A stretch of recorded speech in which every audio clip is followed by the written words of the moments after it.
All right, guys, we got a pretty special episode that's going to get to you here.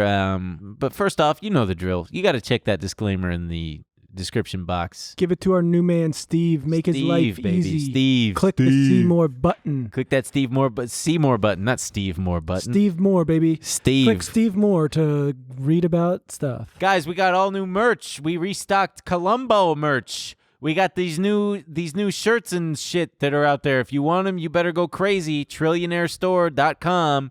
And please, for the love of God, for the love of No, Jesus but it is important Christ, to say those we get them on a limited basis. Those are for they're limited run. So there are so many people complaining that they didn't get them the last time. Get them before they sell out. Yeah. So and you're also gonna want to, we're 6,000 subscribers away to the famed 50,000 mark. At which point we will smooch each other. You got only till the end of the year to tell your friends and create fake accounts and sign up. So you got to get your ass out there. So do all the things. Like subscribe. We want to hear from you. Comment us on the audio stuff.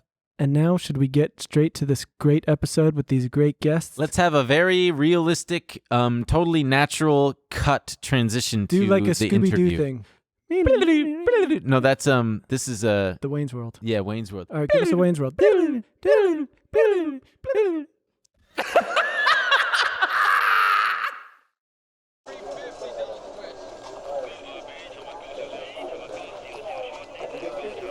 Welcome back to Honky and the Beat Man. Kramer, when I get done with you, are you ready for a Trillionaire mindset? Fill me up, Arrow. Bitcoin solves this. Bitcoin 100,000.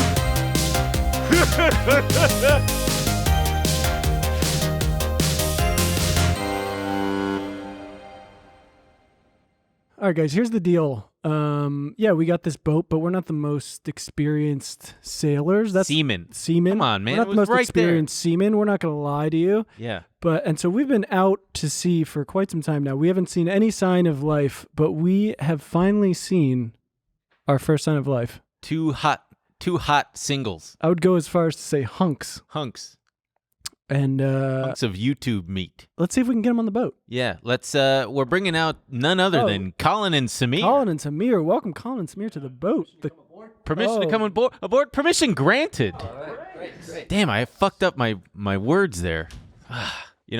I do have a first question as you guys are getting plugged in. Colin, are you kind of a cartoon character guy too? In the sense in what way? You wear like the same shit every day? Oh. Wait, who else is a cartoon character? Me. Oh. I may give off that appearance, but no, I do change a lot. Oh, okay. A lot of outfits, yeah. Because I normally, in the colder months, I have a very similar sweatshirt that I wear all the time. And I just thought, oh, man, I should have done that because we both have on light blue pants and then we both have on our blue sweatshirts. Wait, so you met this guy for the first time and you just assumed, oh, he must only wear that because I do that. Yeah. Okay. That's not how you work, too? No. We are working on our outfits, though, because we've spent the last 10 years together, and we just tend to dress exactly the same, and we show up to work quite often in the exact same outfit. Jesus, really? Yeah, it's bad. I'll be honest, too. I had another outfit planned. It's in the car. He's got his whole closet in the car. Right? What was the other outfit? It was like a black denim jacket with a white shirt underneath, and then some like Listen, cool don't spoil it, Carhartt-style pants. Damn. Maybe midway through the show, there's an outfit. Yeah. I just didn't have enough time, and so this this is my everyday outfit. So I guess maybe you're right, actually. This is like the regular man's outfit. Yeah. I feel like we should have coordinated. I went it's, Indian summer in LA. You guys are ready for fall. Ben is wearing what he always wears. Yeah, I always just wear a T-shirt and pants. This is a nice shirt, fashion, guys. Hey, what color do you guys think this is? That's teal. That's teal? Okay. That's It's teal, objectively teal. Teal? I'll go with teal. Okay, we had a big discussion before you guys came. That Emil thinks it's green, and everybody else said, "No, idiot, that's a bluish teal. green." Yeah, which is a bluish green. That's true. Yeah. Okay, all right. Well, what's up, everybody? Yeah, hi. Yeah, hi. Yeah, we weren't sure if we should give you guys a proper. Do you want to our audience likely knows who you are, but if you want to. I thought YouTube meat was relatively appropriate. Yeah, hunks of YouTube meat. Yeah. Okay. Yeah. You are 2 hunks. You got Yeah. great heads of hair. Look at you guys. Wow. Yours is so feathery. Yeah, very different heads of hair. Yeah, totally Yeah. different. I also shampooed last night, so it's Yeah. totally I different. shampooed this morning. Yeah. Oh, it's. This I have guy? to, do you plan your shampoos? Yeah. I have to do it like every 3rd day. Yeah. Second or 3rd day because it gets too oily. Right. You haven't shampooed in ages. I do it. I do it once a month. Yeah. I'm saying. Yeah. Yeah. I appreciate that. Okay, so for people who don't know who we are, we're Colin and Samir. We've been on YouTube for the past 10 years in a bunch of different iterations. We started our career with a sports channel called the Lacrosse Network, and today we have a channel called Colin and Samir that covers the creator economy. We interview some of the top creators in the space, and we talk about the latest news in the space. I said space twice. And if you want they have a very nice, almost 10-minute video, 9-minute video about the story of Colin Samir. It's true. I think that I feel like it's getting A little outdated. outdated, but it is our story. I liked your it's a guys. story. I liked your guys' entourage reference. Yeah. You guys are Right. trying to be. Entourage. Yeah. Who would you guys be? Would one of you be? What's the main guy's name? Vinny. Vinny Chase. Vinny Chase. Vinny yeah. Chase. Who would be Yeah. Vinny Chase? I think Samir would probably be the Vinny. I've always wanted to be Right. Vinny Chase. Does that make you E? Maybe more of a turtle. Oh no. I mean, I think, No, I don't think you're a turtle. Who would I be? Would I be E? I Yeah. feel like E's No, very you- business-minded. Yeah, you're not E. Drama? I don't know where that leaves me. Turtle If and you're drama Vinny- are the worst ones, probably. Or you're Billy, what's his name? Yeah. The crazy director in his Yeah. underwear, that guy. That dude, Billy. Billy. oh. Yeah. Hey, what fucking year is it? Yeah. Am I right, guys? Sorry, my bad. Yeah. Well, Yeah, let's no, what about TikTok? Oh You know? yeah. Yeah. Oh, TikTok. Well, wait, real fast. yeah. I did want. I don't know where this fits in. It was just something that I wanted to put in the notes. This is how elegant we are with our transitions. But when I first met you at the June Shine event, because we were all going over the outline and like, oh, what are we going to talk about? And one thing I was saying to the crew was when we sat down and spoke for the first time, I found myself in this funny position where I was like, oh man, I was having a really good conversation with that guy, and I could have just sat there the whole night. Yeah. But I had that feeling of like, yeah, but this guy probably doesn't want you to talk his ear off the whole night. You better just leave him alone and fuck I had off the exact from it. same anxiety about Really? it. Yeah. I was sitting next to you and I was like, this is a new relationship. I don't know when Yeah. we're supposed to end this conversation. Yeah, and I don't understand. Yeah, my brain very much goes to like, this guy probably wishes you would fuck off. So just like, We were both also, though, weirdly early to the party. I want Yeah. to reference that because we were there. This is Cody's June Shine launch event. his new flavor. So we're both there, and it's a very sparse room because we're there on time, Yes, which was probably the first part of the mistake. who initiated the conversation? I think you did. I think I did. Okay. Yeah, Sounds about right. because we had talked about coming on the show, so I was Yes. like, I should probably develop some rapport with you. Yeah, You know? and which was us being early was a very non-LA thing, I guess, and considering the fact that it was all the way in Malibu. Right. You're early to everything. Yeah, Yeah. yeah. Just ask my ex-wife. That's like anyway. Yeah, Or you should, if you had said, come. You earlier or come. something. Yeah, but I didn't. That's not what we do, by the oh, way. yeah. We're not just like gonna be like, hey, Look, there's a that cum thing joke. we just did. We don't do that. Yeah. yeah, you're so much more than that. Please like we us, just saw. please, God. Also, this What? might embarrass you, but No, go ahead. it just reminded me the funniest thing that happened that night was you were probably in the bathroom because you guys were just sitting there talking the whole night, and I was walking by and you were like, Emil, come here, and I was like, what's up? And you were like, does everyone think I'm weird? Wait, what? What are you talking about? And I was like, no one. Was I high? I wasn't I don't high. know. I wasn't. And then I was just like, you're fine. What was the context? Why did I? You just called me over. You were like, does everyone think I'm weird? Maybe I had read a comment that said like yeah, that was probably in some Gen Z talk that I don't get, like Ben is out of pocket, and I'm like, cool, that's good, right? Or S tier. Do you guys get? You're both over 30. Yeah. Yeah. Do you get? Are you guys over 30? Oh yeah. Yeah. I think I'm this is- I'm yeah. probably the oldest. I love the surprise in your voice. No, that's great. That's warming my heart. Yeah. How old are you? Gonna be 35 in a couple weeks. Amazing. shit. Yeah. Wait, why? What? Are you No, older sorry. than that? No, not older than that. But that's Because I great. look good. No, yeah, you look great. No, you look great. Yeah, you guys look Yeah, great. You look great, man. Yeah. Fuck yes, thank God. I'm not 35. That's disgusting. I Okay, wouldn't- yeah, yeah, I agree. it's gross. I wouldn't do that. Yeah, you might want to think about finding a new just host. skip Wait, it, what dude. was the question though? What type of comments do you get? Oh, just like Gen Z lingo. And I shouldn't even call it that because it's not even Gen Z anymore. It's just everybody says it. But like, yeah, I didn't know what out of pocket was at first. I didn't know what S tier was. S tier is good. Yeah, no. That's a familiar. good thing. Yeah, I'm familiar. Yeah, and there's 33, man. S tier, With it, yeah. is top of the tier. yeah, but Yeah. why? That's not even the highest letter. Yeah, I don't know. Goes S no, then A. Yeah, it goes S. It means superb. What does the A stand for? Awesome. Awesome A. So A is good too, A is good too. Yeah, but S not is as good S as is better S. than A. Yeah. S is better than A. Okay, cool. So if you like this, be sure to comment S tier in the comments. Please, God. By the way, can we make that a little bigger? I feel like I'm at the optometrist. There we go. It looks like we're supposed to connect on New Jersey. I see. Oh That's coming yeah, up. yeah. yeah. He Okay. also played lacrosse too. Coming Yeah. up in the show, Yeah, got it. Emil and Colin. Yeah, connect coming up on is being Colin from and New Emil. Jersey. Yeah, should we get to it later? Like, just let's that's Did I jump that, the gun there? That's probably the whole on the Bruce retention Springsteen? strategy of the podcast. You know, like Yeah, at some okay. point, We'll connect. someone sitting at home like, come on, I know you're both from Jersey. Just fucking find it. talk about Wawa. Yeah. Do you know Wawa? Of course, come on. Nice. Yeah. Even I know Wawa, man. I'm from even here. I Because know. we Not took even just you in there New when we went to Jersey. New Jersey. That's true. That's And that's every Jersey boy's. Yeah. Hey, you're from somewhere else? Come to Wawa. Do you believe Central Jersey exists? I live in Central Jersey, so yeah. Whoa. What? Yeah. Yeah. I mean, I'm from Central Jersey. Yeah, I yeah, don't me live there too. now, but Monmouth County? Mercer County. Interesting. Okay. Okay. You're from LA, right? Yeah. Yeah, cool. Where again? Where in LA? Well, because I remember asking you at the June Shine thing, and I I'm think from the west side of LA. I grew up in the Pacific Palisades, right by wow, Topanga. very nice. Yeah. Long Beach. That area. Nice. Yeah, Oh, wow. 7-Eleven. Beach cities. Sure. 7-Eleven. Yeah, yeah, Subway. Yeah. yeah, Yeah. totally. Why So you not? get it because you guys got Wawa. Yeah, but you brought it up. Hey, do you think that Central LA exists? I've never seen it. Yeah. What the fuck? What did that mean? What is the Jersey? Because people from North Jersey say that there's just North and South Jersey, and people from South Jersey say, "Oh, you're like for me, when I tell them where I'm from, they're like, if I tell a South Jersey person, they're like, you're from North Jersey, and if I tell a North Jersey person, they go, you're from South Jersey." Oh, that's Does that happen to you? Yeah, it's just a thing. Yeah, and I go, no, from Central Jersey. cool. It is cool. You would know. Yeah, you would if you know. If you understood. Are you a big Springsteen guy too? Huge. I mean, there's a photo of him Oh, on my man. wall in my living room framed Oh, that dude. I have in my living room and all my brothers have and my dad has. Hell So, yes. yeah.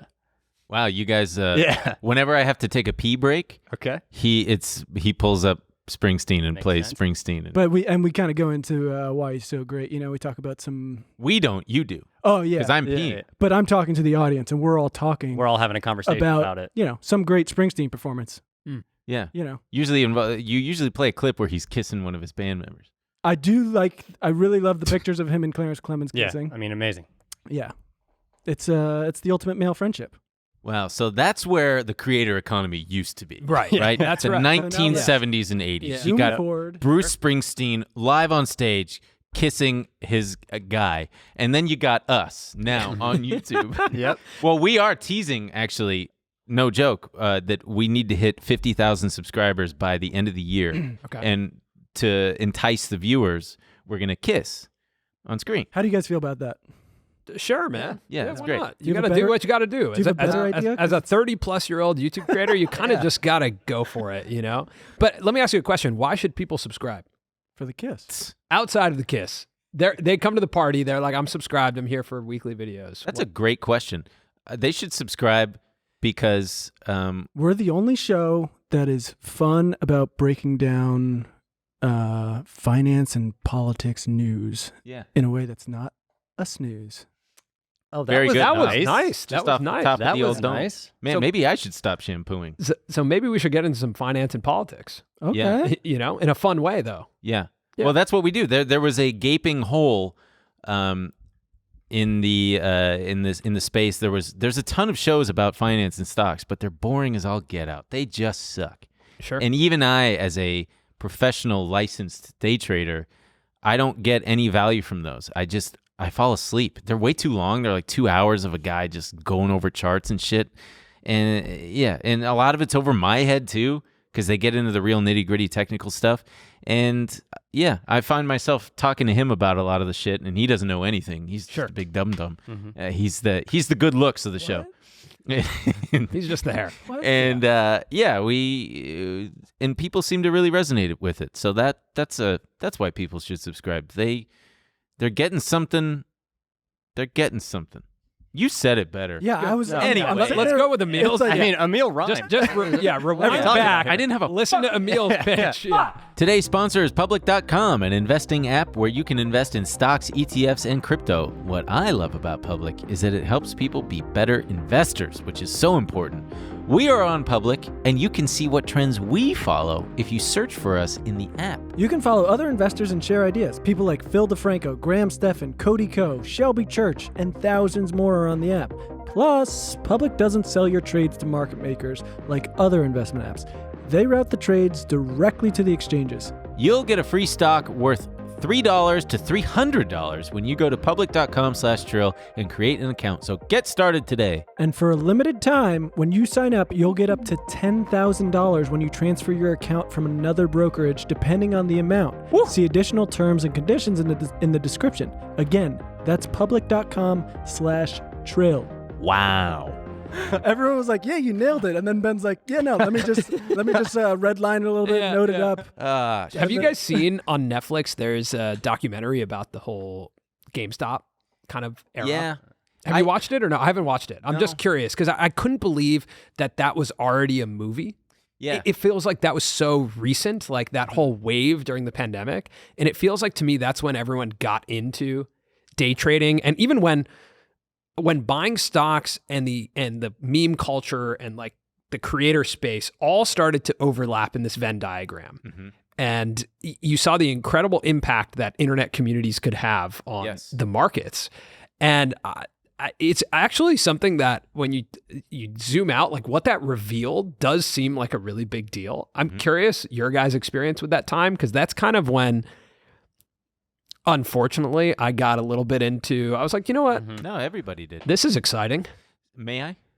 I wasn't even gonna say anything. Oh. Are you okay? Does Samir make you nervous? No, not at all. Okay. Totally fine. Because we got in the car after the party and he was like, "I really like that guy." Yeah. But go Shut ahead. up, dude. Can you just fucking relax? Oh shit, that's next on the agenda. Right. Anyway, that's actually how this show came about, because Noel would text me and ask me to break it down for him what was going on. Yeah. And we would also talk shit because there'd be people screenshotting their losses or their gains.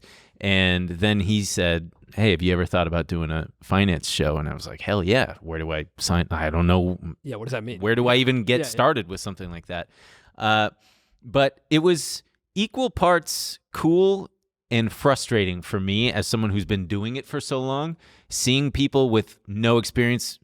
Dave Portnoy, perfect example. Yeah. He's just all of a sudden on there, gets in at the very bottom when we just rallied relentlessly, and just within a few weeks, we're back to all-time highs, and he's doing his live stream every day going, Davey Day Trader, stocks only go up. I swear to God, I just made $200,000 in Boeing. Oh, my fucking God. And that was the promise of that era, was that it only goes up. yes. And I bought into that promise. a lot of people did. As did I. And I wish it was a promise. I wish that we had this back then, because I feel like, oh man, that was the perfect time to have a show like this. And better late than never. But yeah, it's sad to watch people then give back a lot of those gains, if they even had gains to begin with. And yeah, again, that's kind of something that I'm hoping to help people avoid, because I made all those mistakes early on, penny stocks and then getting into options and whatnot. But it's good. I'm glad that people on such a massive scale are taking an interest in it and watching, because back in the day, the only talk online about stocks was relegated to like shitty websites where there's message boards, like Yahoo Finance had message boards. There were one-off little websites. You had Twitter a little bit, but there was no central place for coordination like Reddit and like Twitter really being utilized in this way. And it's cool. There is a little bit of like power to the people kind of thing, which is GameStop's what's their slogan? Power to the players. Yeah. But there are drawbacks, because then it doesn't always work. It doesn't continue. You're not going to have AMC is not going to be the next GameStop. Whatever Bed Bath & Beyond is not going to be the next AMC. And it kind of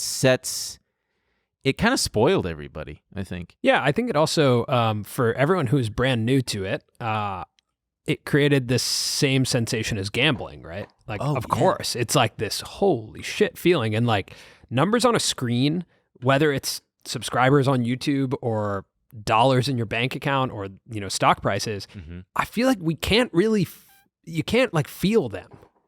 I've become like numb to seeing numbers on a screen. Big time. You know, like there's no like tangibility to any of this. So my biggest problem with it was having absolutely zero idea when you're supposed to pull out. Right. Well, we were idea. just talking about those. Zero idea. Because they would get creators. Yeah. It would be like Webull and Sure. whoever. They would be like, do an ad for us. And they would, they'd be like, it's as simple as that. I look at the stock. If it seems to be going up, I buy. And then when it seems like it's going to start going down, I sell. And it's just like, they were like, oh, it's that simple. It goes up for a while and then it's going to start going down. And you sell before that happens. And they were making it seem like it was the easiest thing in the world for everyone to figure out. And for a while it was. Everyone thought they were a genius. Not me, man. I was fucking... That's where, having too much knowledge really got in my way. So it was very frustrating seeing people just like, man, I'm just making so much money. I'm like, fuck, I'm not, because I'm trying to trade against you. Yeah, but right. the market's just, Right. I had to wait for, like, right now is a great trader's market, and I'm loving it. I don't even want to hear that. I just like, Sorry. I said, I'm not logging into this anymore. Yeah. I'm done. I'll check on it in 10 years. That's a good attitude to have. Because I was like, listen, I like one of my friends called me one time. I was all stressed out because like I was getting into it every day. There was an era where like everyone was in it. In the pandemic, there was like not much to do. So you were like, right. We were making YouTube videos, and then most of the, or not most, but there was a ton of YouTube videos where people also made a lot of money covering what was going on. So it was almost like this cycle, right, of like finance as content, and then you could actually interact with it, which is why it was so powerful. Yeah. Like someone would tell the story of how much money they made, or like GameStop, and then you could just log into Robinhood and be like, well, let me just play the game too. Right. And like play into this cycle that was going on, which was really exciting and really interesting. And then you lived in the fantasy world of it just keeps going up. Right. You know? Yeah, I think for me it was stressing me out on a day-to-day basis, and then I would look and I'd be like, I own 2 shares of that. Like, it's like that just like ruined my morning. Oh yeah, that's what. So What am I doing? My friend Mike called me and he goes, "Dude, are you losing sleep over like $100?" No. And I was like, "Yes, I am." And he was Wow. like, "What the hell are you doing?" And I was like, "Oh, you're right. This is crazy. Like, I gotta get out of this. I gotta Jesus. just like get out of this." See, now that makes me feel really good about where I'm at psychologically in my career trajectory, because and this isn't meant to sound like a brag or anything, but over the last month, I had my trading account up to like 120 grand, and then it dropped down to like 30, and then it dropped down to 20, and I was thinking, fuck, god damn it, okay, all right, keep it cool, and then now it's back up to 75. And I'm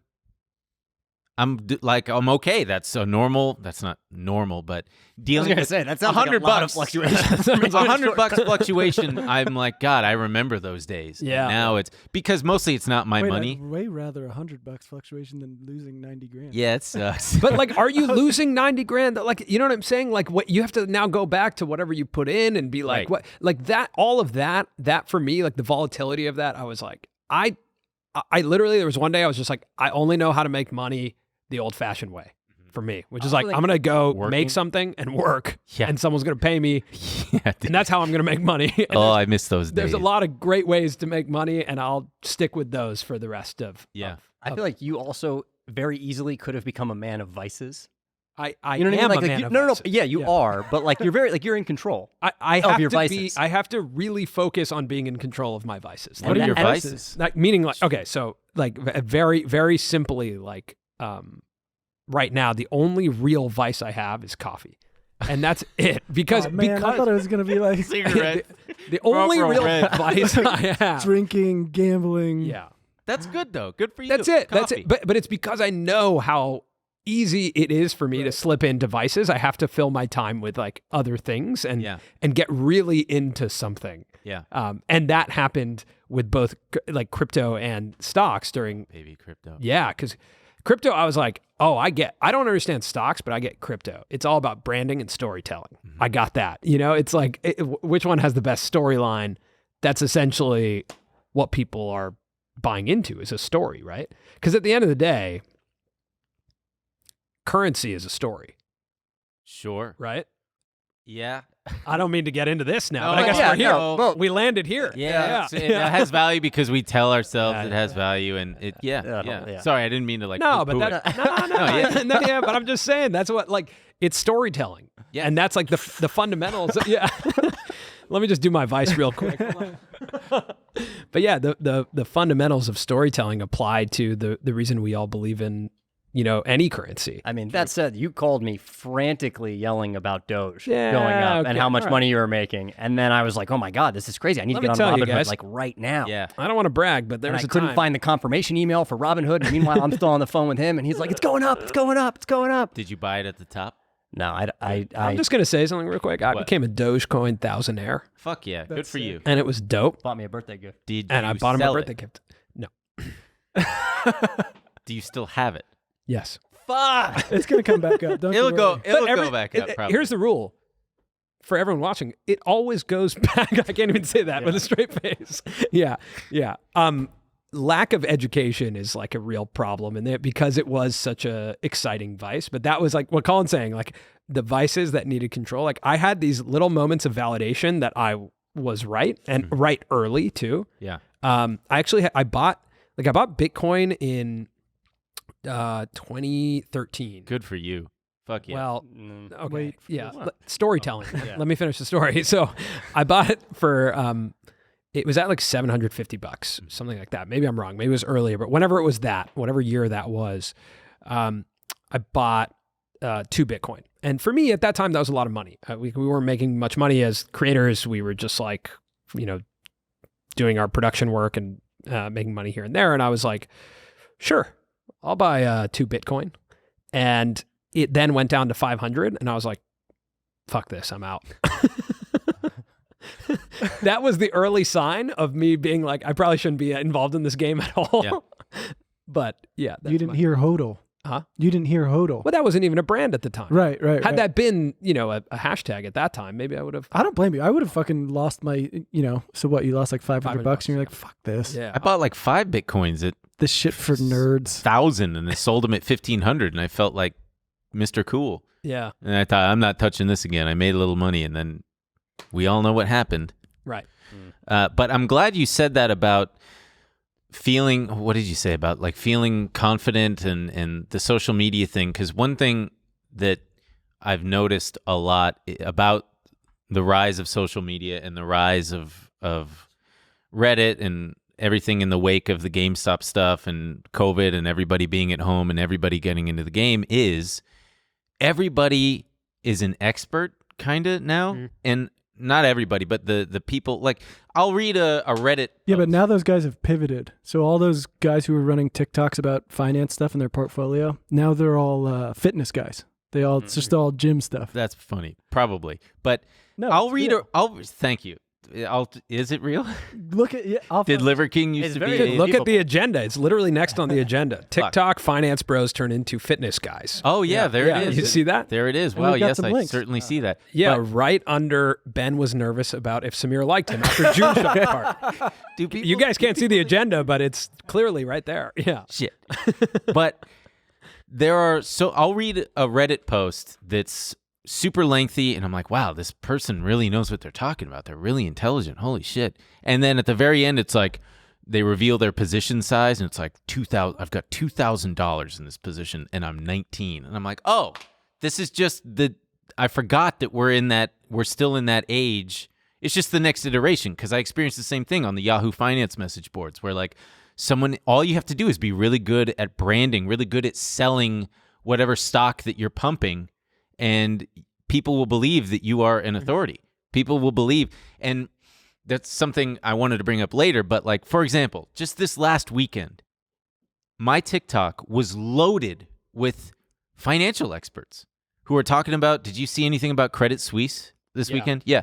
Credit Suisse is one of the biggest banks in Europe, one of the biggest banks in the world, and their insurance for their credit default swaps were going up like majorly, which I guess can indicate that they are maybe facing insolvency issues.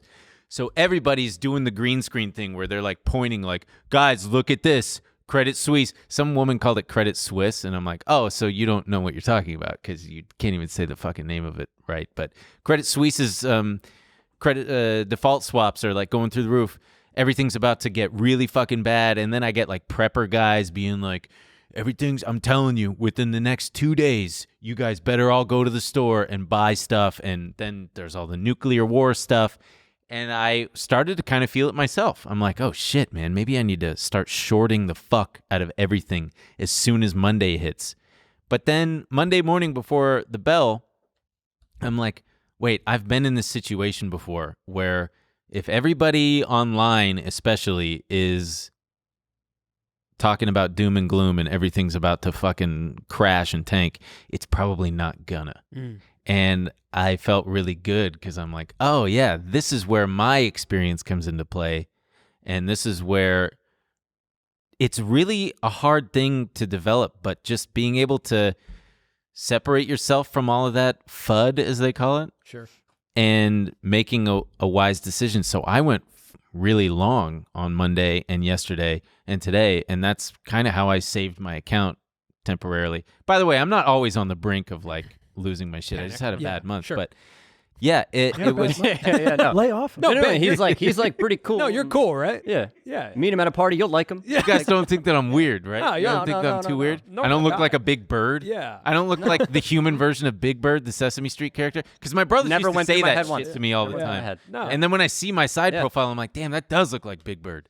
Fuck. Yeah. Yeah. Okay, thank you. But anyway, yeah. So that's all I'm trying to say. No, is that sure, yeah. The social media can actually be a tool if So you're buy being contrarian. Credit Suisse. Hey guys, we want to take a quick break to thank another sponsor of today's episode, Shopify. Can we talk about notifications for a second, Emil? I'd love to. Who actually leaves those sounds on anymore? Whoa. Beside that kind, that's another sale on Shopify, that sound. It's the all-in-one commerce platform to start, run, and grow your business. Shopify makes it simple to sell to anyone from anywhere. Whether your thing is vintage teas or recipes for ghee, start selling with Shopify and join the platform simplifying commerce for millions of your favorite businesses worldwide. With Shopify, you'll create an online store in your vibe, discover new customers, and grow the following that keeps them coming back. Shopify has all the sales channels sorted so your business keeps growing. From an in-person POS system to an all-in-one e-commerce platform, even across social media platforms like TikTok, Facebook, and Instagram. And thanks to 24/7 support and free libraries full of educational content, Shopify's got you every step of the way. It's how every minute new sellers around the world make their first sale with Shopify, and you will too. Shopify makes selling simple so you can put yourself and your ideas out there. Whether your thing is making ebooks or earrings, Shopify makes your success possible.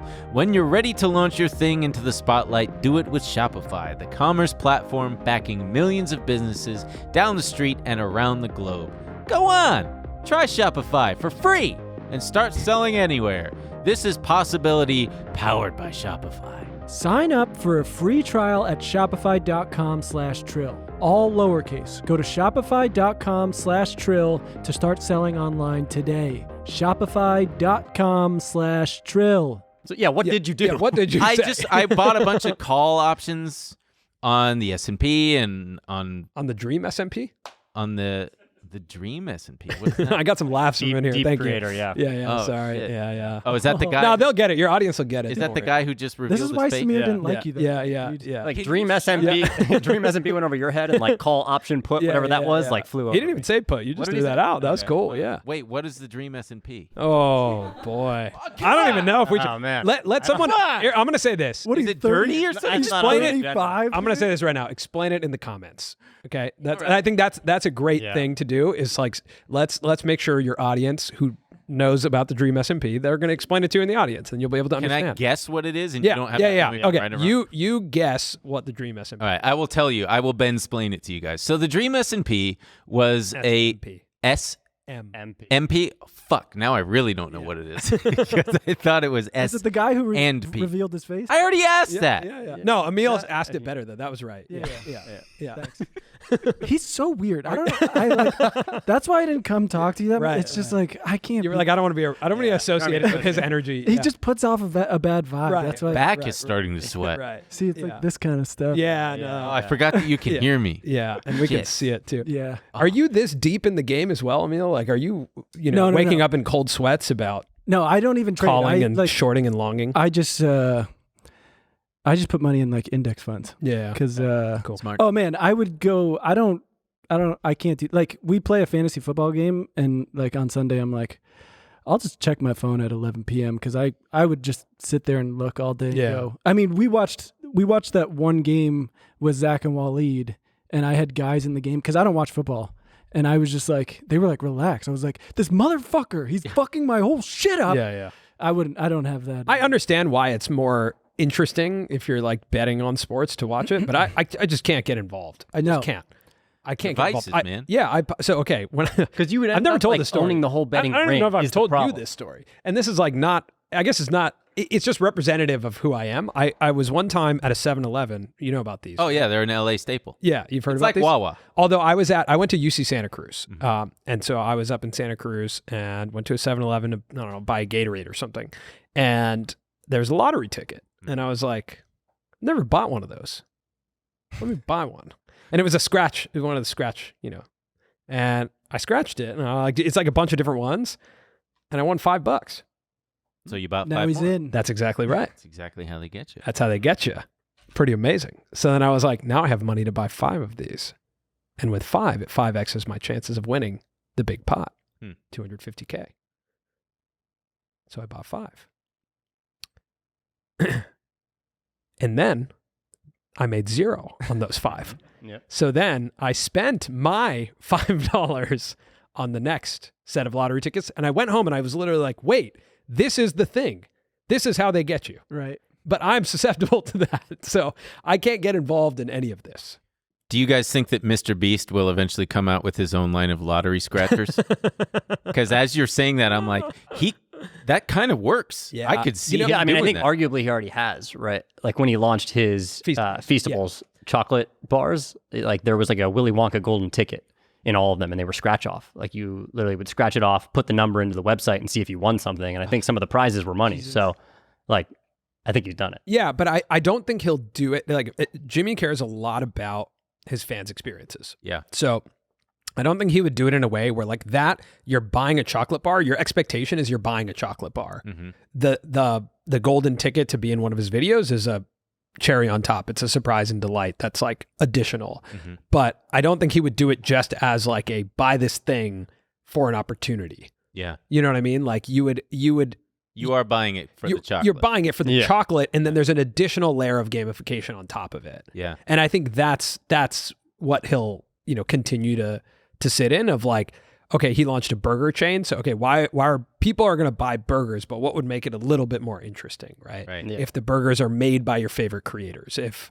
you could show up to the burger location and a creator is there, like he'll add layers to what's already of value to it. The majority of your fans' experience can't be loss, which it would be in a lottery ticket situation. Right. Yeah. Which was, for fans of the California lottery, it's primarily loss. It's a bad experience. I only buy if I have a couple bucks in my wallet and I'm getting gas and they sell lottery tickets, I will buy a couple lottery tickets, and I will only buy the California one because you got better odds.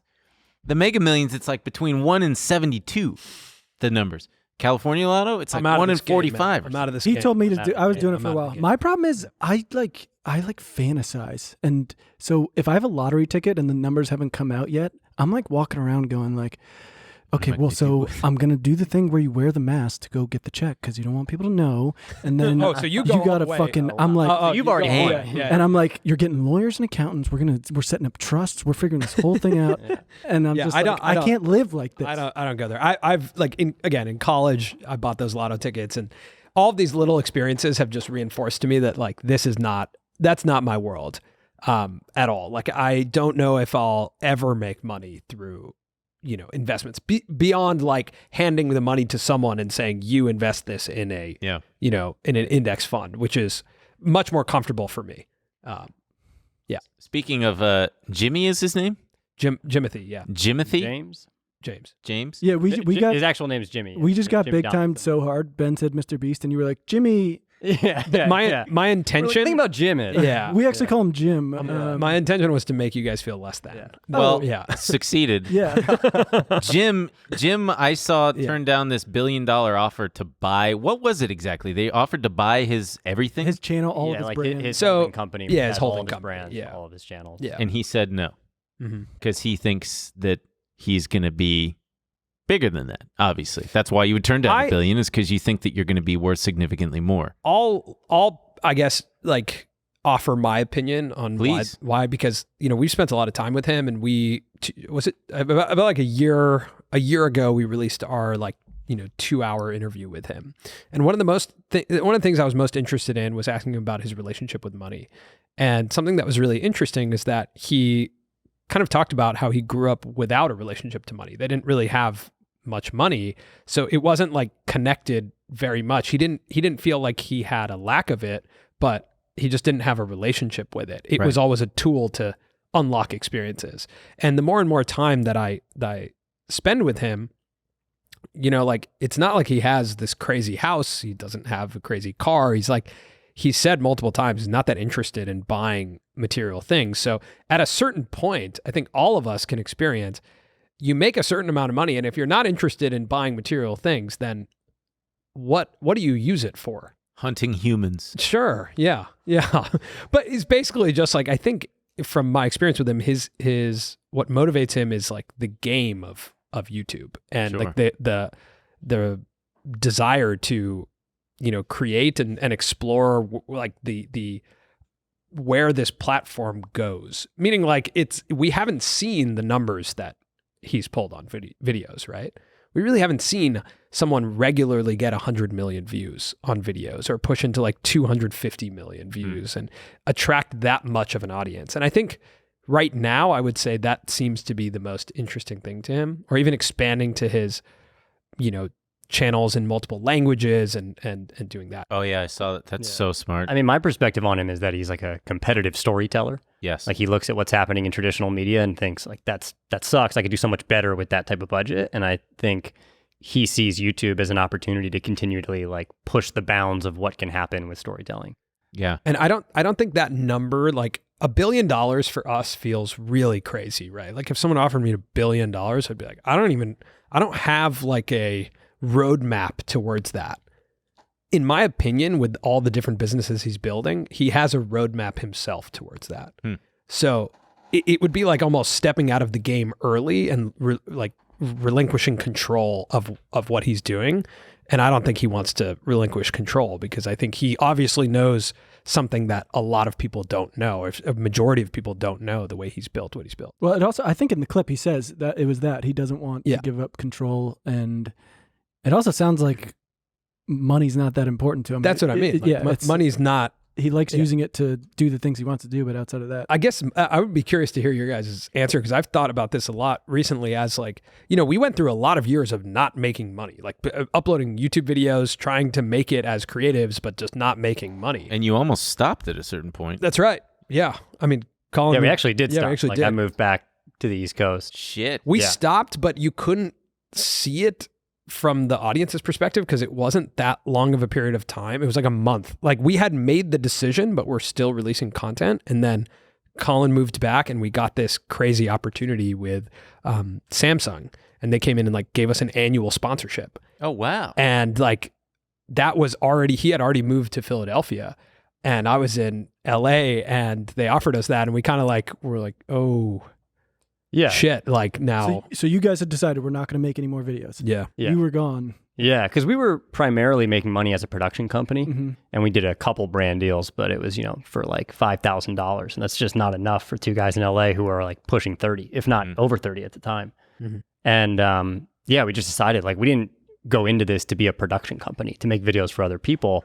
And so, we were friends and had worked together for 8 years up to that point, but we were just all right, this has been great, but we don't want to do this anymore the way we're doing it. So went our separate ways. He started applying for jobs. I started applying for jobs, moved home. Damn. Yeah. And then it was January of 2020. We got an email from Samsung that was hey, we'll give you a year-long contract for your YouTube channel. Well, it was a shorter project first. Yeah. We did a shorter project first. And then on the heels of that, it was here's a deal for, what would have, helped us. We really could go the entire year just focusing on the YouTube channel. And it was really like the universe being like, all right, like, I know you've been working on this for 5-6 years, but if you really want to do it, Yeah, here it is. here it is. Stick to it. Yeah. Yeah. Damn, that rocks. Yeah, it was a cool moment at the time. It was really stressful. Yeah. Because we were kind of like trying to play off that like we both still lived in LA and everything was normal, but like frantically trying to be like, all right, Colin, now you need to move back to LA. God, He had moved with his girlfriend to back Philadelphia. She had already gotten a job. Yeah, it was Whoa. Yeah. it was complicated. Yeah. It was really and then lockdown happened. Yeah. Literally like really complicated. NBA shut down. Tom Hanks got COVID. Yeah. We finally signed the deal in February. Yeah. And we had like $2,000 left in our bank account, and we used it for tickets for me and my girlfriend and an Airbnb for a month. Yeah. And some scratch offs. And then the rest was scratch offs. Yeah. Yeah. I've been scratching under the table the whole time. Yeah. Wait, so what were you going to say in relation So what I was going to say in relation to that is we went through that time, and at that time when you when you don't have money or capital, money is the biggest problem. It's a massive problem in your life. When you start to come into it, I think one of the things that I've started to evaluate is like how much is enough. Because when you go from living in like a scarce landscape, right? When you're first starting out anything, you live in like scarcity mindset. You don't have, especially on YouTube, you're starting out, you don't have enough views, you don't have enough money, you don't have enough opportunity, you don't have like all this stuff is so scarce. Mm-hmm. And then as you come into, things clicking and it working, you live in this world of abundance where every day there's a new opportunity in your inbox, and you start having to actually decipher like, what do I say yes to, what do I say no to? Right. And from a financial perspective, I had to take a step back and be like, okay, I'd like to buy a house, and I'd like to be able to live the current lifestyle I live, and I'd like to provide for my family. I don't know what else I need money for. And so then you do the calculation and you're like, okay, that's not like an astronomical amount of money. Yeah. It's like $3 to $5 million, something like that. Mm-hmm. Sure. So I'm curious, like, if you guys have thought about that of like, hey, this is enough money for us, or if it's just kind of like a game or what it is to like make money. I guess understanding like as you push into your 30s, like what is your desire when it comes to making money? Do you want? Yeah, sure. How much money you guys want? You know what I'm saying? My number used to be $3 million, but then it $3 million a year or $3 million total? You yeah, could just like I calculated it out, and it's like with $3 million, the dividends you could earn from that would be a little over $100,000 a year, and that's perfect. Sure. That's all I would need. I just want to live close to the beach, be able to go surfing every day, and learn how to cook better and feed myself, and maybe pop out a couple kids. Sure. Well, a girl would have to do that. I'd have to convince a girl to kiss me first, and then have. That's true. There's some logistical things you're gonna have to take care of. You're gonna have to solve some of that yep. first. Yeah. But now that number's like $5 million because it's Because of the way girl. more expensive, and Yeah. because the girl needs. She needs You to. gotta bribe someone. But and then I do really like trading. I love seeing that. The rush. Yeah, it's not even a rush so much, because that's a bad feeling. You Yeah. cannot. That can become addictive in its own right, and then you start making bad decisions. You make, hey, I made $50,000 or whatever, and then you start to chase that, and that's how you lose it, and then some. I feel like everything you're talking about, just quickly, it like relates to being a YouTube creator as well, or a social media creator who's like chasing the algorithm, right? That validation of like, oh, we did that thing, and that rewarded us in this way. Oh, I've had. That gave us 10 million views or a million views, and you're like, I want that feeling again. And you almost like overlook what the substance is of your content, or the substance of the value that you wanted to bring to an audience. Mm-hmm. And you just go for that adrenaline rush of like numbers on a screen. Yeah. It's literally numbers on a screen that are going up. Yeah. Should we? That seems like a good place to transition to social. Or do you want to? Answer? What's your number? How much money do you need for your girlfriend? Yeah. Yeah, the girl to get to kiss you, dude. How much do I have to pay you guys? Okay, I'll get it. Motivate me. Comment in the comments how much I need to kiss you. Do not open that door. And then that's what I'll Let's make. stick to the you dream guys are SMP. All Just my explain dream the girls. SMP. No, I mean, yeah, as long as I can Also, we talk about this a lot on the show. Like, these billionaires who like just refuse to bow out, and it just seems like they're addicted to just getting their dick pushed in every day, and they're like no, I'm just like in the game though, I love it, and they'll get asked like, why don't you just fucking bow out and like let someone else take over, and they're like, I just love making stuff, I love creating, blah blah. And I'm like, if I had anything close to what this guy had, you'd never fucking see me again. Why is he doing this? Just like, I mean, I think Zuckerberg was on Rogan, and he was like, it feels like every day I wake up and I'm getting punched in the stomach, and I'm like, what is wrong with you? There's something wrong with you. Yeah, stop. So I mean, it's like whatever. Especially if you have that feeling, right? If you're a billionaire and you're like, I wake up and I really enjoy being around this team and building startups and whatever. Like, it's compulsive. Like fucking, Adam Newman just got $350 million from marketing. Unbelievable. Yeah, and I'm like. People are like, wow, I can't believe he pulled it off, blah, blah. And I'm like, why does he want to do it again? They did podcasts, TV shows, like all this stuff where people are just dunking on him. They're like, this guy's a fucking loser, a fraud. Like, we hate him. Look at his weird wife. And you're like, why? Just fucking leave, man. What's the deal with his wife? She's like, I don't know, like a cousin of Gwyneth Paltrow or something. And they were like, she had this weird hippy-dippy idea for a school. Who knows? But like, you have enough money. Go buy a plot of land in Vermont and like start your weird school. I remember you likened it to, you already won the game, now you're just spiking the football. But you're not. I love that. At one point totally it was that, but then they're looking around going, they're like, put me back on the 99-yard line again. I want to see if I can do it. And you're like, why? It's 100-0. You won. And so I don't have that in me at all. I'm like, if I get it, you'll never see me again. I'm going to fucking, I'm going to buy houses for my family, and then we're going to one big house. Everybody lives there together. No, some kind of, I don't know. We'd have to have our own space, but... Hey guys, we want to take a quick break to thank another sponsor of today's episode, Harry's. Man, dude, this schedule of mine is just stacking up this time of year, and I find myself doing things just in the nick of time. It can be so annoying to try to go run errands, pick stuff up. I gotta go get beans, and it's 2 hours ago I was supposed to get beans. Darn it. Back to school, wedding season, holiday prep, we're all cutting it close this season as we go straight from one thing to another. And with their incredibly sharp razors and refills that arrive in the nick of time, Harry's is the official sponsor of Cutting It Close. I'm always pressed for time. What I love about Harry's is the razors are coming to my door no matter what. I don't got to worry about it. And not only that, they're quality. Super high quality, baby. Okay, so I'm popping these bad boys on, and I'm getting the cleanest shave. I'm using that smooth face. Freaking body wash, too. I'm smelling nice. It's amazing, true. Okay? Take it from me. I sit you right gotta next listen. to Harry's is a super high quality shave, and it's very cheap, too. I use it. Ben uses it. How do you think I get this close of a shave, huh? Take a look. Zoom in on your screen if you can. It's convenient and easy to choose when to get refills, and the body wash keeps me smelling great. That's right, Emil. Right now, you can get Harry's starter set for just $3. Wow. You can get the starter set for $3. Plus, you'll get a free travel-sized body wash. This set includes a 5-blade razor, a weighted handle so it feels good in your hand. You got the foaming shave gel and a travel cover. It's $16 value for just $3. So visit harrys.com/trill. This is gonna knock you out. Already, Harry's starter sets are $3, and their refill blades are as low as $2 each, and get delivered straight to my house. It's extremely convenient for me. I've stopped spending money on those overpriced razors that look fancy but just do not perform. And there's still a no-risk trial, so try it out. No matter how busy things get, stay fresh with Harry's. Get your Harry's starter set today, and you'll also get a free travel-sized body wash. Just go to harrys.com/trill. That's harrys.com/trill. I mean, you get older, and you're like, what makes me feel good? And the thing that makes me feel the best is like being around, not just family, but like friends, and like you start to cherish it more. It's a big thing from being from the East Coast.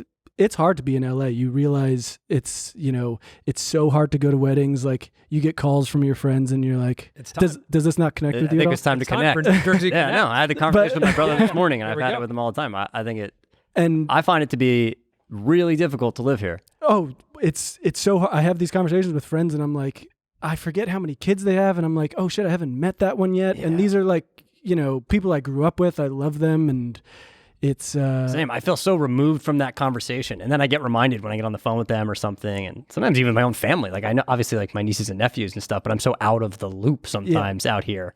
But even just like culturally, it's so different.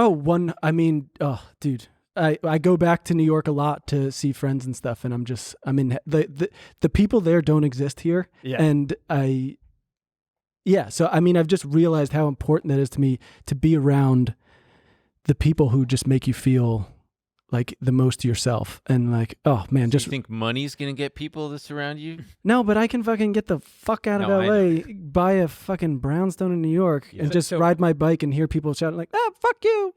Your financial goal is to exit the Trillionaire podcast. No. Wow, dude, if that's how you really feel. I'm just trying to get enough money to get off this fucking show. No. We were talking about how we just want to like get off the internet. That's basically my answer now is I just want to make enough money so that I don't have to be online anymore. Because being online is like an amazing story. It's exhausting, but I love it at the same. Like I would do this for free. This is the coolest thing in the world, and I'm so happy to do it. Honestly, like this is probably when I'm the most happy. When I like then have to go back out into the world. Like I think pretty much every episode we do, there is someone writing on that screen and the fucking show. Yeah. And I'm like, no, I don't fucking want to. I want to keep doing this. It's fun. I like hanging out with Ben and like trying to make funny things happen. I don't know are you familiar with, how long Bruce Springsteen's concerts are? Yeah, of course. Well, that's like 14 songs as an encore. Right. Yeah. But so, I think in his book, he talks about how, it was like his, he didn't want to get off stage because he was like, I know this feels right. Like I like playing music with my friends and I want to do this for as long as I can. So I'm going to go until my band members are like, we got to get off the fucking stage. And so I'm like, this is good. I know how to do this. I think then I go out there and I'm like, level of like subjective happiness or subjective like enoughness is just so absent from the current conversation. Because even on YouTube, things are like gauged by these success metrics of views or subscribers or, and they literally are. You're working towards like, we just crossed 1 million subscribers and something we wanted to do for a very long time. And we get a gold plaque from YouTube, which is awesome. The next plaque you get is 10 million. Fuck. And we've been talking about this. Like, I don't have another subscriber aspiration now. Like I really just being in someone who made videos on YouTube for a long time and had never crossed this threshold. This is exciting and really fun and something that we wanted to get to. At this point, I really don't have another, like this is enough for me from a subscriber perspective. Right. Like this is crazy to me that there was 1 million people that pressed a button for us. That's crazy. Now I just want to make sure our videos are providing value and that we're enjoying making the videos. And I think that conversation sometimes isn't as present in whether it's the financial conversation or the creator conversation of like, because all of this is somewhat infinite, right? Even like as a creator, you can just always make another video or make a short or make something that's going to get more views. You could always be adding more subscribers. We haven't seen where this, like where the end of the universe is. It's ever expanding. And so I think that's challenging. That I think the most helpful thing is to have the conversation around like what is enough for you. Is this what this podcast is about? No, this is great. Okay, good. I love this. All right, and just they make sure. It seems like my wife is a therapist. If you can't tell, yeah. Is that helpful or does it present more problems? I had to promise her $2 million. No, it's incredibly helpful, man. Yeah. It's so helpful. It's also the first time that Mr. Beast called me. I got off the phone and my eyes were lit up and I went downstairs and I looked at my wife and I was like, Mr. Beast just called me. She looked at me and she goes, you know someone named Mr. Beast? And I was like, yes, wife, come on. oh, yeah. Okay. Yeah. Like it's so refreshing that she's not in my world. Oh, that must be so and good. is just more like looking at me and pushing those conversations of like, what about this world makes you happy? And just, do that part. Yeah. And like it's so refreshing that I don't have someone that's, that in the space. Yeah. The thing that she got really like excited about was when we were on How I Built This with Guy Raz. Because Guy Raz to her is like the celebrity in the household. I don't know if you guys listen to that show, but he's like, I've heard of it. You've heard of it. He's like an NPR host. Yes. And he's fantastic. He's a great interviewer. But like that's like her when that happened, she was like, I don't know. That's Your the worlds crazy- collided. Yeah, that was like the world colliding moment. Yeah. Speaking of you mentioned earlier the getting that first like taste, that first hit, and then trying to kind of replicate it. I wanted to talk a little bit about Vine. Like Vine, that was my first introduction to the internet. I was a little cynic. Like when YouTube first came out, my means of consuming videos and sending them to friends, I don't even remember what it was. Like before YouTube, it was just E-Bombs World. or random websites or like downloading them and then emailing them to people. And I would make videos and just email them to friends and try to get them to laugh. And then when YouTube came out, I just thought, this is stupid. Like, well, I don't even remember what the fuck. I have an older brother who's incredibly cynical, and that rubbed off on me way too much. And I just remember thinking, yeah, it's like Sam said, it's fucking stupid. And then sometime later, whenever Vine came out, 2013, it was this, I was like just balls deep in school and college, and I just, I hadn't had a creative outlet, and I lost count at that point. And I was starting to get into Twitter, and because Twitter had bought it and then released it, all these people that I followed were doing stuff with it, and I got into it.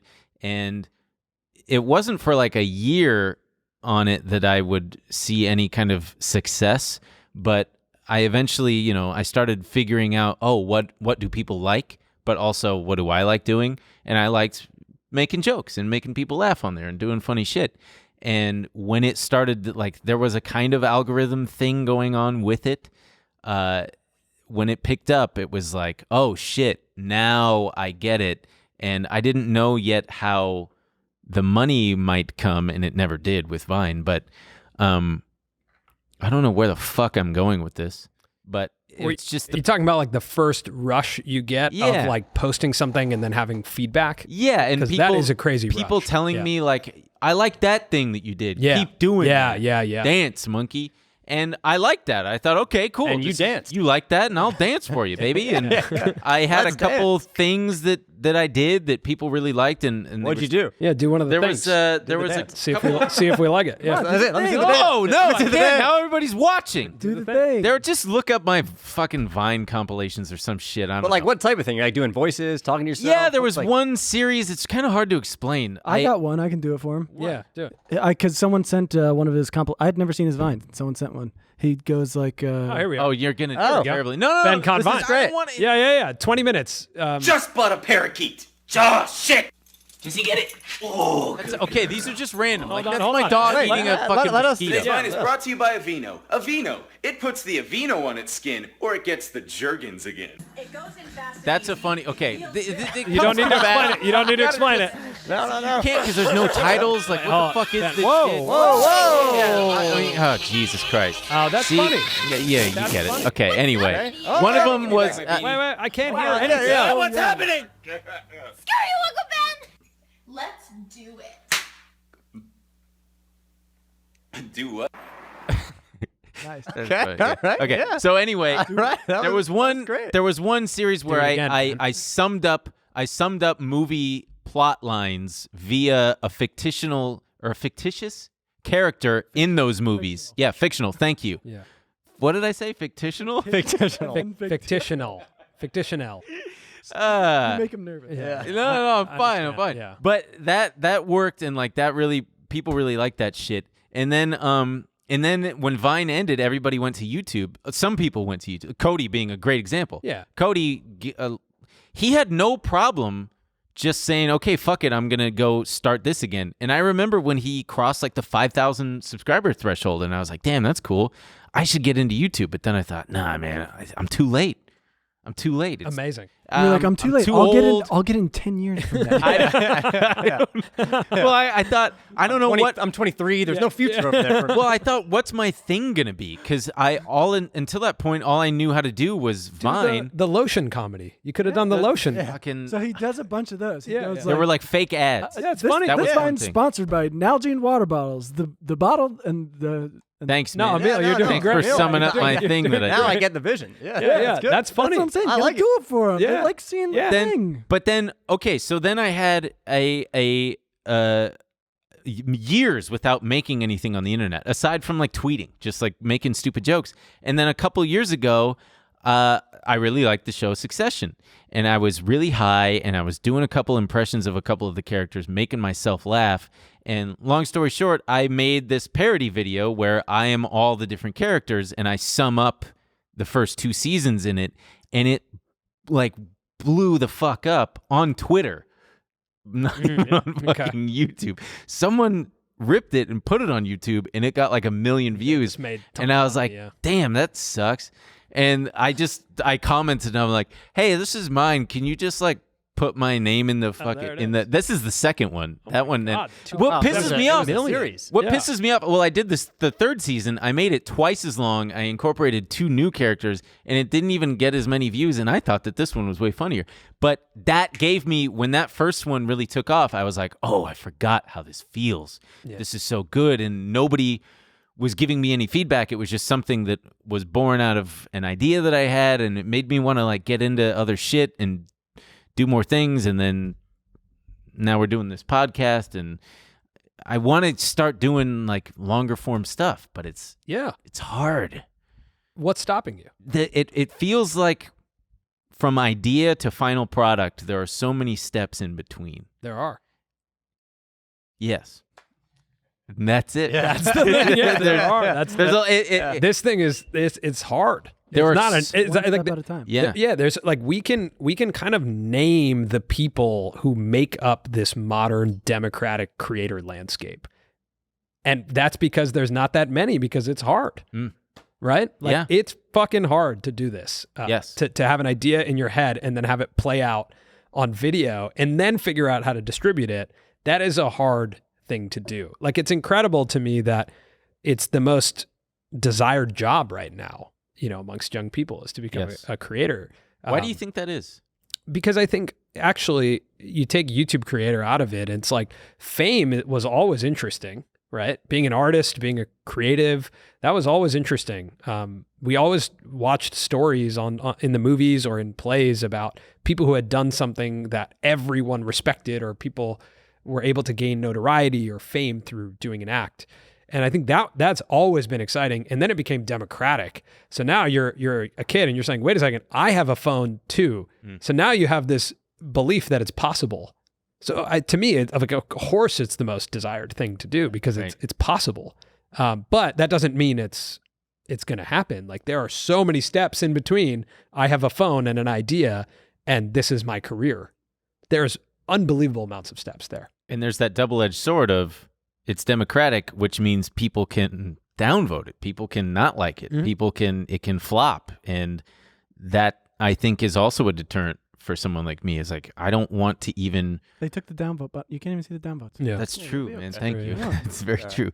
But it's like, oh, if I do this thing, like I followed up with this, I very quickly was like, okay, I got to make something else. So I made like a Papa John's parody kind of thing. It was right after he went crazy. Yeah. And I made this parody, and I thought it was great. It did not do But that doesn't well, but it still felt follow good. the same trajectory, which is crazy. But Yeah. like Succession to Papa John's is a big jump. It's a totally different thing. It's a different thing. And Even if it it's- feels similar and it's still you. Yeah, I'm like, oh, I can It's do a it. different I'll thing. try a different character and do I this think So you other didn't thing. care though that it didn't do well. No, because I liked it, and I thought that's a good That's lesson. evolved. That's very evolved, because I feel like most young people actually want to get into this career because it's a career where you get approval based on your identity, or at least the perception of that, right? So like, yes, there's money in it, but it's also views, subscribers, or whatever is deemed as like approval of an identity of like, oh, this is just you being you, but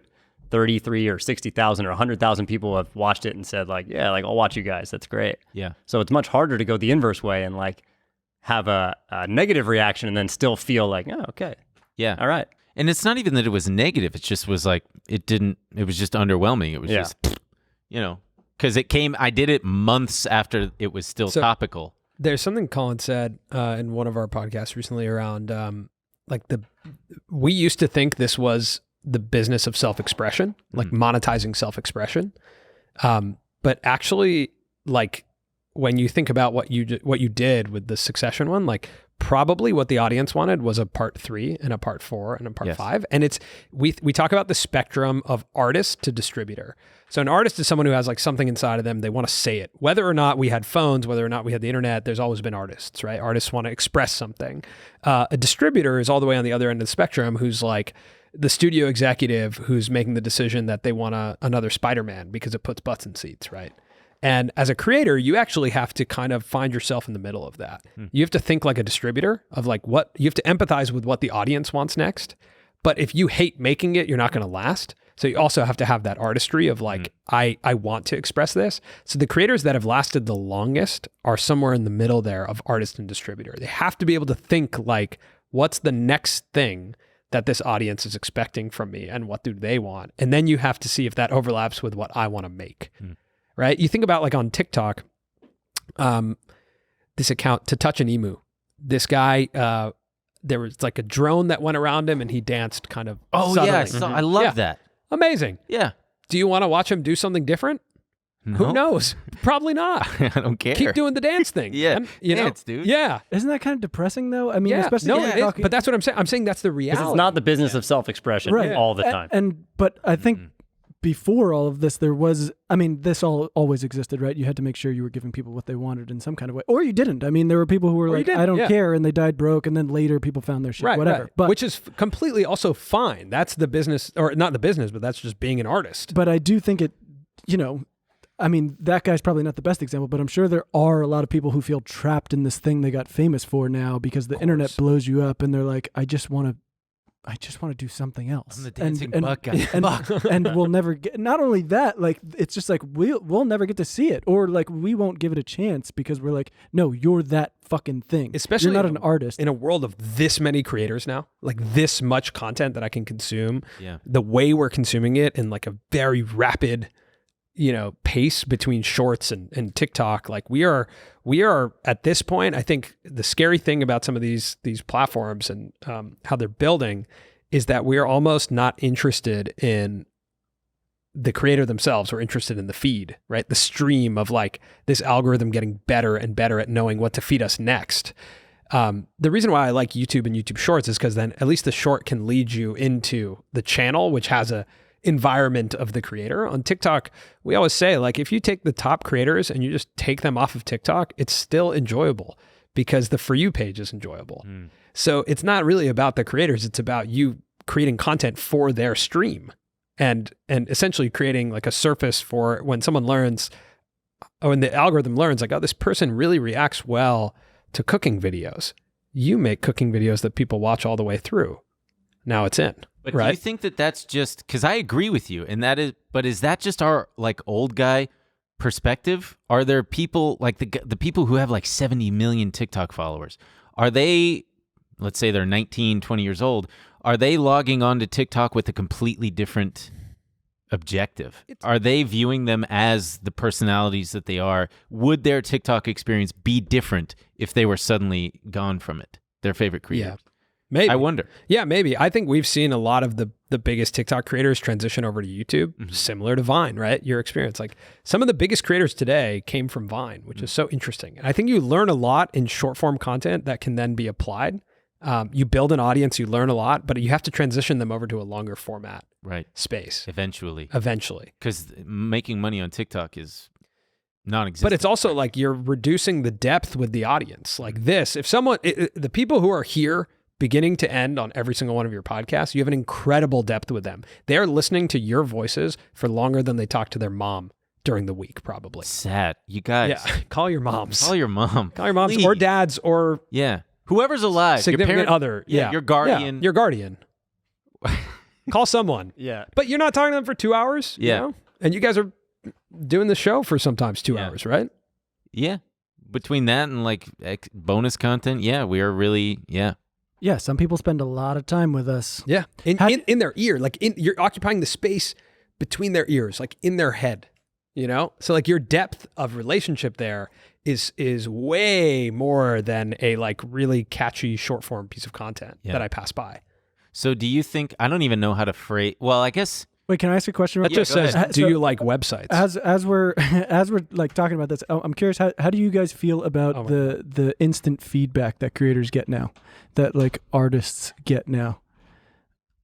In what way? Like, you know, just what you're talking about, and you have to be artist and distributor at the same time. You know, do you think that's good for creators or bad for creators, that they like immediately are exposed to exactly what people think about it immediately?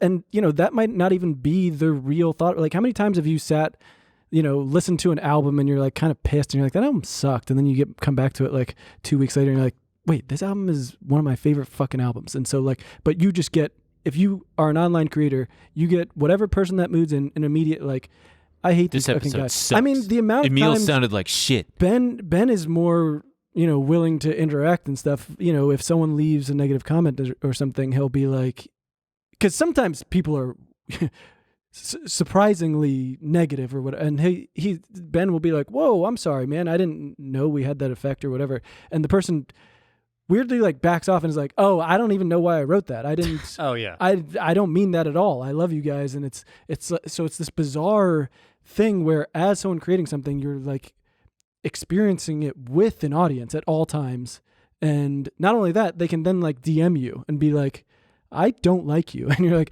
I'm sorry, I'll change, tell me what to do. I do find real fast, I do find myself sometimes trying to satisfy the most vocal critic. Right. I liked it when you guys talked more about stocks now you guys banter too much in the first 15 minutes, and I'm like, okay, I'm sorry. Right. We will get back to it. And there's just, and if you look at comments versus views, the majority of people are just watching the show, and they're not, and I have no idea how they feel, but someone will leave a comment and say, and I'm like, we got to change the format of the show. We're doing something different. Of course. I mean, we're susceptible to that. Yeah, of course. For sure. Yeah. In a major way. Right. Mm-hmm. I do think one thing that's helped is that we have a Reddit now. And subreddit. I like calling it the Reddit. Yeah. It sounds more prestigious. I'm working on calling it the subreddit. Anyway. It's technically correct. Yeah. So what happens there is like our audience will post something there, and then it's like democratically upvoted. And if it has a bunch of upvotes and it's at the top, it's like, oh, that's something that collectively this group of people who's really passionate actually cares about and believes in and agrees with. Whereas on YouTube, one post can just be like, you guys banter too much in the beginning. Yeah. No one else has even read that in the comments. No one's voted that that's true. But you read it and you're like, well, that guy's he must be right. Yeah. We need to change that. So I think that's a way where like we've been able to actually put our community in one place and have them vote upon things that they're actually passionate about and like united on. And you're asking them for that. No, we don't ask them for that. No, we don't like ask them. They also just post things they like, whatever, like commentary about I'm us. going to say that's tough to hear because aggressive. I'm getting ripped apart on our Reddit on the daily. Really? No. Okay. I was gonna say though, I would the thing that we are really aggressive about is the definition of who our audience member is and what the value prop is to them. And for us, our audience is made up of aspiring creators, career creators, and people work in the creator industry. Okay. So those are like our three audience buckets. And the value prop is education. They're there to learn about the business of being a creator. So every bit of our show, we try and make sure it's tied back to that value prop. Now, if someone doesn't like the show and we're doing our best and we're confident that it's delivering on that value prop for that audience, they might not be a part of our target audience. That's okay. You know, we're not for everybody. And again, that's, I think, like the way we are going to build a long-term career is by building depth, by providing that value to that audience, not to just generally provide value to anyone who comes around and is like, Right. I came to this show for comedy. You guys aren't being funny. Like for us, we're like, well, you know, we try our best to be funny at times, but if it's not a part of the educational value of the show, it's going to get removed. So Right. you're in the wrong place. It's also about the audience that you want to build. If That's you what guys I mean, want to yeah. banter, then like don't take it out of the banter. episode because Yeah, then you'll let us. Yeah, let them banter. Well, Let us, chill guy 420 out there. That's not very chill of you. Yeah. I Not very think- 420 of you. I think we're in a weird position where I think there's a lot of different people who come here for a lot of different reasons. And so like But what do you want the reason to be? Well, I mean, that's like if people enjoy the show, I just want them to enjoy the show. So but like if we had like 100 Trillionaire Mindset fans, I think like at least 50 or 60 would be like they just like hearing me and Ben talk. Yeah, and then there's- there would be like 5 guys who are just like fuming that we are not just straight stock talk. And I'm like, buddy, it's been 53 episodes. Yeah, like, and like, we've at this point, never it's been. not- And there's Yeah. places Like- for you. And they're just like, and then there's like, I don't know, maybe like 10 guys who are like tweeting at Ben like one of us, because they think they're the same. And then I don't know, like 30 people who are just who fully like the, finance and politics and comedy. Yeah. Wait, so that brings me to this question. What's the special sauce for longevity we have here in the outline? But like, really though, and it seems like you've kind of answered that in a roundabout way, that Sure. you find your audience, you do first of all, what you want to do. Yeah. You find the value that the audience is looking for, and you just kind of consistently deliver, right? Yeah, we have this definition that we call content market fit, which is 3 items. There's what you want to make, what your audience wants to watch, and what the algorithm wants. Mm. And the reality of being in this career is that all 3 of those things have to be checked on. That said, 1 month from now, we might all of a sudden be like, we don't want to make this show anymore. Mm-hmm. But the audience wants it and the algorithm likes it. And that's a problem. We have to address that. That's a problem. If any of those get checked off, we have to address it. If the algorithm's like, I don't want 2-hour interviews anymore, we have to then say, oh man, but we still want to make it. The audience still likes it. How do we adjust now to make sure that this is fitting into making sure that all 3 of those things are checked on? So I think the creators who have done it, Rhett and Link, who we interviewed recently for 15 years, have been making together. They're just constantly kind of playing with what works and what they want to do. Mm. And you have to find a balance between those 2 things. Again, if you find a thing that works, but you don't want to do it, it's like, Yeah, we have 2 of those 3. We're kind of we haven't yet gotten into the algorithm part yet. And that's where we're kind of not struggling, but it's like, okay, do we have to tweak anything and try to get into there? What is it? And we're just kind of hoping that maybe the algorithm, the computer god, will say, okay, my sons, we will select you, and congratulations, you're now in the feeds. I think my problem is that I always want to do what like we want to do. And I'm not good about thinking about that. And I think, so I mean, I stopped reading YouTube comments because I was like, this is painful for me. I don't like, you know what? Yeah. Read them on this episode. I bet you're going to want to know about the Dream SMP. Right. I will read for that. You're going to read about the Dream SMP. I read because we have the TMG Studios app. I read those because, it's fun. Those are subscribers and we're like interacting with them. And, but yeah, I'm bad at, I want to do what we want to do and then people to enjoy that. That's obviously a huge, insane thing to say, but No, that's not insane at all. I wouldn't underscore like the value of originality, because I think a lot of creators that we speak with are thinking about how to be better than what's in their genre, but not many people think about how to be original. Yeah. Right. We're original. This is an original There's nobody show. like us Yeah, out yeah. there. Well, I By the think- way, it is 4:30. but Just No, so you know. By the way, sorry. I read Wow. that. I was trying to be subtle with it, but I read it. Okay, Yeah. cool. Yeah. You mean you subread it? I subread it. Whoa! Wait, so My should we? mic is falling. Oh yeah, keep the just- arm, the main part of the arm over the wood. I see. There you I've go. been leaning back. I hope the Yeah. camera's been catching me. It's I might have been okay. out of focus the whole time. Do we want to talk about Mr. Elon Musk? Because that's something we got to feed that. What do What you did I got, say? Chill dude 420 out there. 572. 572. Yeah. Something to keep in mind. Yeah. 572 on the calculator. Yeah. Oh yeah. Yeah. Well, I actually got. Well, mine's not even on. Do you think some of those like calculator companies from back in the day are still around? Or do you- Texas Instruments. Texas Yeah. Instruments, dude, they are publicly traded. They kill it. They kill it? Do you Yeah. still need one of those if you're in high school? I guess Like a so. TI-83? Probably. yeah, What is because they their- won't let you use your phone, I would imagine. Yeah. Hey, think about comment have my thing on. if you are in high school and Yeah. use Let's see. What's the high school calculator vibe Yeah. right now? Which camera am I let us looking at? know. That one? Okay, cool. Can you Google Texas Instruments stock? I think it's TI, but I think that I want to say that they're like a $20 billion company or something like That's that. incredible. Well, they pivoted hard. They Yeah, make look at that stock. they make weapons now, and Is that good? By the way, it's just green. By the way, $167. I'm so simple when it comes to stock. Whoa, I just- they're a $153 billion company, and they make $18.34 billion in revenues. Jesus H. Is it? Do they literally just sell calculators? It says Can't they be. they do design and manufacture semiconductors and various integrated circuits. fantastic. That sounds expensive. Fantastic. They just did calculators as a side hustle. Wow. Apparently, Wow. Jesus That's just marketing. Christ. Amazing. So Elon. Elon. Yeah, Elon. what is your guys' take on him buying So if anyone Twitter? doesn't know, Elon first said he wanted to buy Twitter, and then he said, "No, actually, I don't want to buy Twitter." And then he got sued, and he said, "Actually, I'll settle for the exact amount I said I would buy it for because Elon is a businessman." It's a classic case of no takesy backsies. I don't know if we've ever seen a settlement for the exact price you offered. Carl Icahn, whose last name is similar to mine but with an I in front of it, Thank you, Ben. but after Elon backed out, Guys, that's the value prop of this show. yeah, right there, there. yeah, There that it was. kind of shit. That's Yeah. what people sign up That's and what tune in people- for. Yeah. That's why they're pressing the subscribe button. But this fucking billionaire guy made like a quick $200 million. He just bought.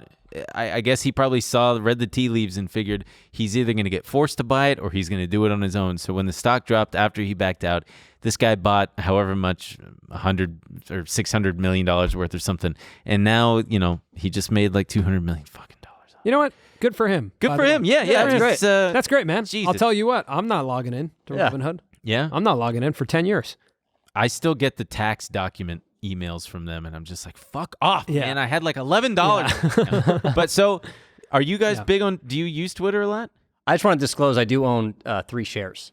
Wait, of Yeah. Twitter? So you I probably do. have You to own sell- I, 3? yeah, I just want to make sure everybody knows that before we go any further. Congratulations! Thank Wait, you, so yeah. on the buyout. When Yeah, did I'm you excited. buy? I'll get like $150. Wow. Dude, that's Yeah. huge. You can get me a gift I'll think about in it. exchange for Wait, so that's how it works? When you make money, you buy him a Yeah, gift? yeah, that's- When I make yeah. money, I buy him lunch. I never Yeah, do, that's but nice. we Yeah, say it. yeah. Yeah. Yeah.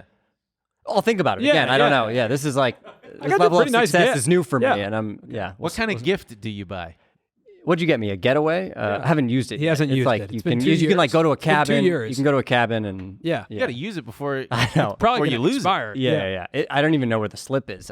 Oh, so you don't have it. So it's I'm sure it's one of those things that's like it's around the house somewhere. I'm going to find it in my email and just go. Sure, That's actually a good idea. Yeah. I one of the fucking TikTok things that I get is they will farm stuff from Reddit, and there's often like, what are some of the most unethical life hacks? And this person says, if you gift someone a gift card of any kind, keep the number and just check in on it in a year. And you can Great check it hack. digitally. And if they haven't used it, just use it. Fantastic. Because I they've love that. probably forgotten about it. You might as well use it. Dude, I gave check my the number brother a very expensive massage gift card that I'm confident he has. Wait, you want to hear a fucked up story? Yeah, let's get into that. It wasn't. No, it wasn't. And so- then what, what a guys? You great- just by the way, interrupted. no, that's We're a going to great come hook back from to Elon Musk and Twitter. Just Yeah, we'll stay get- tuned. we'll get there. Stay tuned. And at the end of the show, we're going to get to a New Jersey Connect from Emil and Colin. You guys have been waiting for the last hour and a half for this Connect. It's going to happen. So stay tuned. There's a massage place I go to in LA. So I've gone like twice. And my mom knew that I went there and I was having neck problems. She got me 2 for Christmas. And then I had gotten a girlfriend a gift card there Oh, a girl. before we broke A lady. up. Oh, okay. And then and it's weird when they don't have a good system for putting it in the other person's name. So the one I got my girlfriend at the time was in my name, and the one my mom got me was in her name. So I went in there to get a massage, and I said, yeah, I should have one for Emil DeRosa. They were like, great, you're all good. And then like 2 months later, I get like these text messages like, I can't believe you would use the fucking like thing just because we broke up, like blah blah blah. And I was like, what the fuck? I didn't use it. Like, what are you? And then it was a whole fucking thing. She was calling me. I called the police and I was like, you gotta fix this. Called the police? No, I called the police. Oh, the police. I was like, you called the police? Oh, I wish you had called the cop. And then so the police was like calling her like, I can't believe we made such a horrible mistake. I'm just gonna say this. I think that was grounds for you to use the massage, though, right? Because that sounds like an opportunity for her to just get back in touch. Or yeah, like if that happened to me, actually, I'd just be like, sorry, toots. water Totally under safe. the bridge. Yeah. Too bad. I'm not going to get that massage. That the was amount of gifted to me. times that they have told us to wrap it up, I didn't know it was going to be like that, But like this is Got it, guys. The New Jersey Connect has to come, so let's do the Elon Musk. Yeah. Well, so I just thought it was funny. Elon, I don't. Here's now what I'm rooting for. What? So people are going to say people will want to leave because Elon will tank Twitter, and I'm rooting for him to tank Twitter. And with the way things are going with Meta, Zuckerberg could tank Instagram, and I'm going to get my fucking life back. I'm not going to have to go on Instagram. that'd be Dude, so nice. all we have to do is be real then. Yeah, that's it, baby. Be Real sucks. Be Real is the app tell that you- sends you notifications. That's it. Let me tell you something. Be Real is boring, and no one's admitting it yet, but it's boring. I had it for a week, and all I did was miss the notification. Yeah. So it was like, you got Ben. You're 4 hours late for your Be Real. You got to do it. And then it'd be like, so and so just posted theirs 6 hours late, and I'm like, okay. You know what? You're done. You're done. Deleting you. Yeah. Wait, but You're off my phone. do you know why Be Real is actually good? Because, it depends how you use it, but I only do it with, it's only close friends. The only people I accept are friends. And no matter how many times you guys fucking request me, we're not going to be Real friends. But it's just like, it's literally probably 15 people. But like, what are you putting out into the world? Like, tell me, like, what's a hit on your Like, Be how Real? What's real? one that you're like, you get the notification, you're like, oh, this is good. See, you guys are thinking about it too. It's not hits. You're just not- showing it's what just we're being doing. real, I'm just dude. being real, It's baby. about being Yeah, real. but like, give me a hit that's real. Now, see, you're too wrapped up in this guy's wrapped up in the algorithm. You're wrapped up in I the, mean, You got YouTube Give me great, something. man. I'll tell you what. I agree million with you. subscribers. What people this guy got get- to this guy's head. what people live a get, more interesting life more often. what people do get a lot is me. I've gotten a lot of comments of you never put your shirt on because I'm often at home a lot, and if I'm at home, You're posting. You don't fruitless put a Be shirt Reals? back on?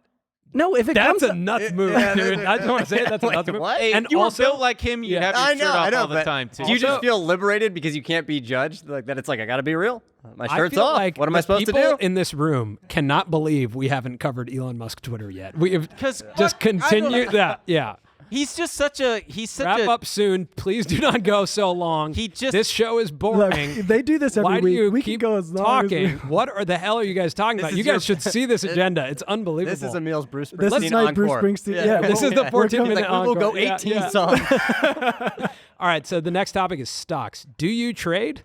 Well, we already Oh, we already covered did that. You My guys bad. don't That's really ages trade ago. anymore. I thought we were back up to the top. But I of don't the know show. if you saw that.